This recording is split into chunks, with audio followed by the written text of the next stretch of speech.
লোকে আমায় ভালোই বলে, দিব্যি চলনসই। দোষের মধ্যে একটু নাকি মিথ্যে কথা কই।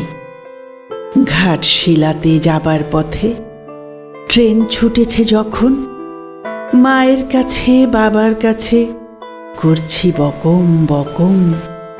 হঠাৎ দেখি মাঠের মধ্যে চলন্ত সব গাছে এক এক রকম ভঙ্গি ফোটে, এক এক রকম নাচে।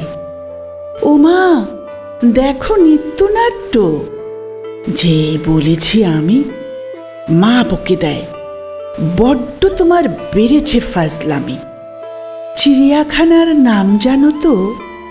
আমার মেজ মেশর আদর করে দেখিয়েছিলেন পশুরাজের কেশর। কদিন পরে চুন খসানো দেয়াল জুড়ে কি ঠিক অবিকল সেই রকমই মূর্তি কেন দেখি? ক্লাসের মধ্যে যেই বলেছি সুরঞ্জনার কাছে, জানিস আমাদের ঘরের মধ্যে সিংহ বাঁধা আছে। শুনতে পেয়ে দিদিমণি অমনি বলেন, শোনো, এসব কথা আবার যেন না শুনি কক্ষনো। বলি না তাই সেসব কথা, সামলে থাকি খুব।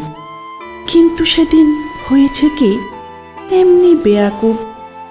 আকাশ পারে আবারও চোখ গিয়েছে আটকে। শরৎ মেঘে দেখতে পেলাম রবীন্দ্রনাথকে।